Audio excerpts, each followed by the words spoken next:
Demócrito de Abdera y su maestro Leucipo fueron los primeros exponentes de la hipótesis atómica. Es decir, los primeros en proponer que el mundo real está formado por átomos. Si tú tienes un queso y lo partes por la mitad, y luego lo vuelves a partir por la mitad, y otra vez por la mitad, y así te sigues, llegará el momento en el que ya no podrás partirlo por la mitad. Te toparás, decía Demócrito, con pequeñísimas partículas indivisibles, que esto es precisamente lo que significa la palabra átomo, que no puede dividirse o cortarse en partes.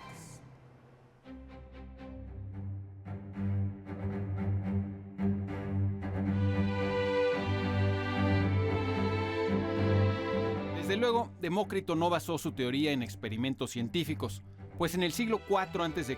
no existía ninguna herramienta para realizarlos. Pero esta carencia no iba a detener su insaciable curiosidad. ¿De qué están hechas las cosas?, se preguntaba. ¿De qué está hecho todo? Casi 2 milenios y medio más tarde, en 1955, uno de los más reputados descendientes intelectuales de Demócrito, Albert Einstein, declaró a la revista Time lo siguiente: es muy importante no dejar de hacernos preguntas. No perdamos jamás la santa curiosidad.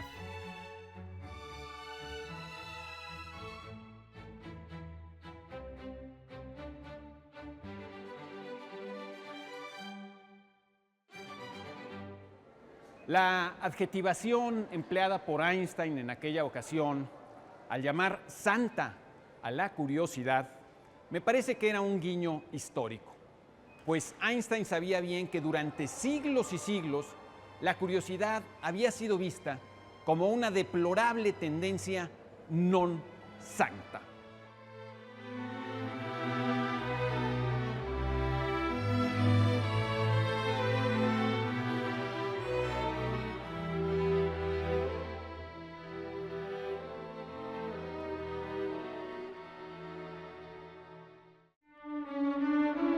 Piénsese, de entrada, en las consecuencias que, según la tradición cristiana, tuvo la curiosidad de Eva en el jardín de jardines. Por culpa de ella habrían sido condenadas todas las generaciones posteriores de seres humanos, pues aquella curiosidad perdida en la noche de la prehistoria explicaría el llamado pecado original, el menos impune de todos los actos cometidos jamás por una criatura de Dios sobre la tierra.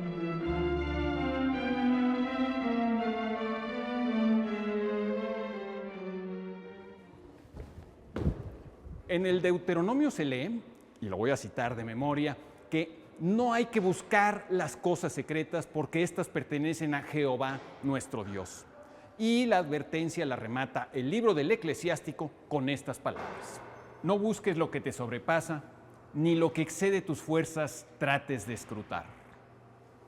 Y en el Eclesiastés, uno de los libros bíblicos que más curiosidad me provoca, encuentro estas palabras ambiguas: di mi corazón a inquirir y buscar con sabiduría sobre todo lo que se hace debajo del cielo. Este penoso trabajo dio Dios a los hijos de los hombres en que se ocupen. En la mucha sabiduría hay mucha angustia, y quien añade conocimientos añade dolor.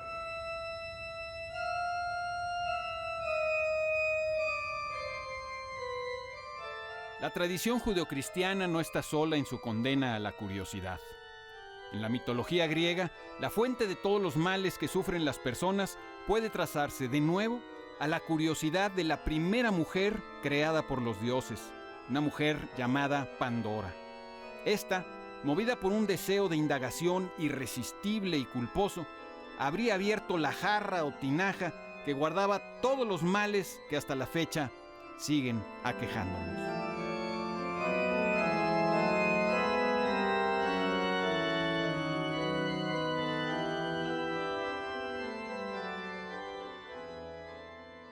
La reputación de la curiosidad no mejoró en la Edad Media. San Agustín dedica un breve capítulo del libro 10 de sus Confesiones a la vana curiosidad. Después de hablar de las tentaciones de la sexualidad y de los sentidos, el de Hipona afirma que existe otra manera de concupiscencia 100 veces más peligrosa, una vana y curiosa concupiscencia paliada con el nombre de conocimiento y ciencia, la cual curiosidad, como radica en el apetito de conocer y los ojos ocupan el primer puesto entre los sentidos en orden a conocer, es llamada en el lenguaje divino concupiscencia de los ojos. Es un deseo malsano que empuja a escrutar las obras de la naturaleza que están fuera de nuestro alcance y que no aprovecha nada conocer.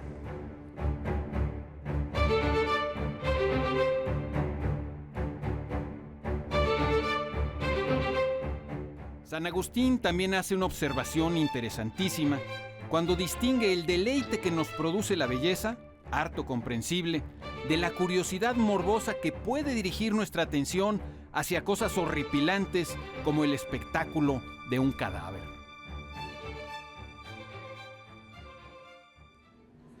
Otros intelectuales de la Edad Media, como Alberto Magno y Tomás de Aquino, también abordaron el problema de la curiosidad, reconociéndola como una tendencia execrable, salvo en aquellos casos en que venía acompañada de una extrema humildad y del reconocimiento de la supremacía de los asuntos divinos.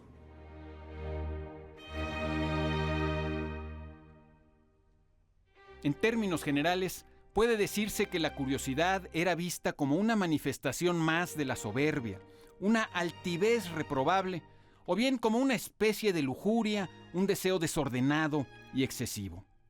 Esta visión medieval de la curiosidad no ha desaparecido del todo. Pervive en muchas personas con influencia, padres, jefes, maestros, funcionarios, que reprueban la curiosidad de los niños o de los jóvenes o de los ciudadanos o de las personas ignorantes, entre las que me incluyo sin dudarlo. La reivindicación general de la curiosidad solo llegará más tarde, a finales del siglo XVI, con pensadores como Francis Bacon, Thomas Hobbes, Robert Boyle, Robert Hooke, Giambattista della Porta, Galileo, William Harvey y muchos otros. Por ejemplo, Thomas Hobbes, quien fuera amanuense y secretario de Francis Bacon, dice en su Leviatán de 1651 lo siguiente: la curiosidad es el deseo de saber por qué y cómo. Este sentimiento no se da en ninguna otra criatura viva, sino en el hombre. El hombre se distingue singularmente no solo por su razón, sino también por esta pasión. Y más adelante, la curiosidad nos lleva de la consideración del efecto a la investigación de la causa.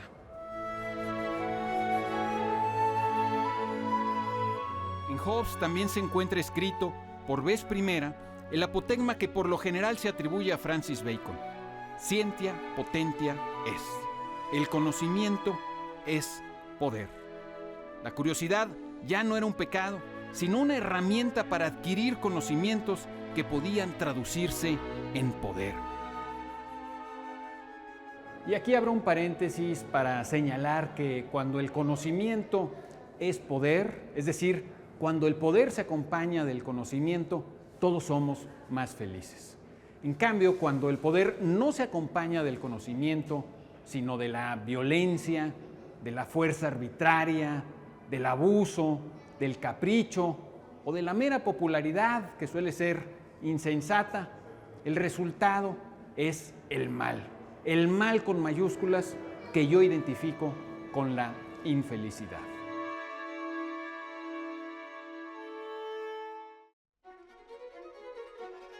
Pero volvamos a nuestro tema. Hoy contamos con una herramienta muy útil que nos sirve para corroborar la nueva perspectiva intelectual europea sobre la curiosidad. Google digitalizó millones de libros en distintos idiomas y creó una base de datos que nos permite consultar la frecuencia con que se usó cualquier palabra en una amplia muestra de libros impresos dentro de un periodo específico de tiempo. Esto es lo que ocurre cuando ingreso la palabra curiosity entre 1570 y 1670. La gráfica muestra el primer apogeo de la curiosidad. Más tarde tiene algunas caídas, pero nunca más cae a niveles del desinterés o de la condena que caracterizaba a la Edad Media.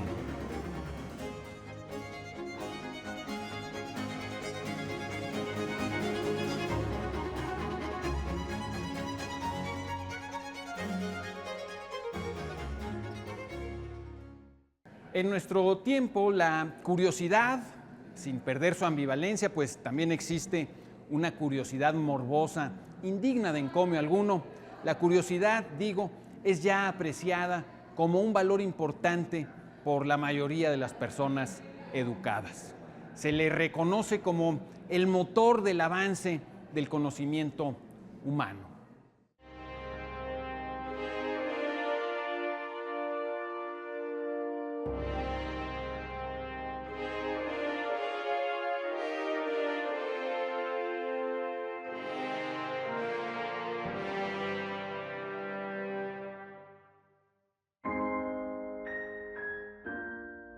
Antes de terminar, quiero volver a aquel pionero de la curiosidad del que hablábamos hace unos minutos.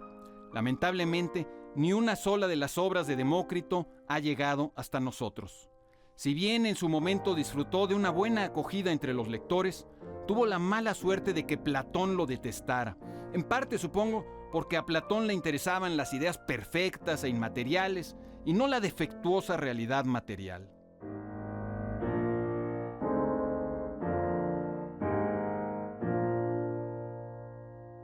Tenemos, sin embargo, constancia de que Demócrito escribió decenas de libros sobre historia natural, sobre literatura, sobre matemáticas y muchos otros temas.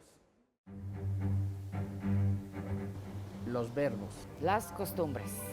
Las dietas, las armaduras, Los problemas legales, el fuego, Las cosas del infierno. los sabores, Los polos. el ritmo, la armonía, Los imanes. la agricultura, Los sagrados de Babilonia. Los planisferios. Las tácticas militares. La fiebre. El cuerno de Almatea. Las ocasiones propicias y desfavorables.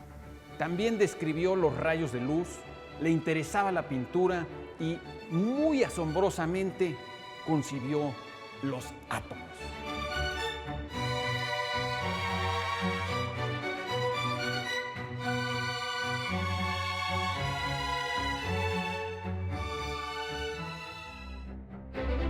Mucho había cambiado en la apreciación de la curiosidad entre la mítica caída de Adán y Eva y el ejemplo paradigmático de Demócrito. Y mucho más se ha conseguido entre el de Abdera y la asombrosa misión en Marte del robot explorador bautizado atinadamente como Curiosity.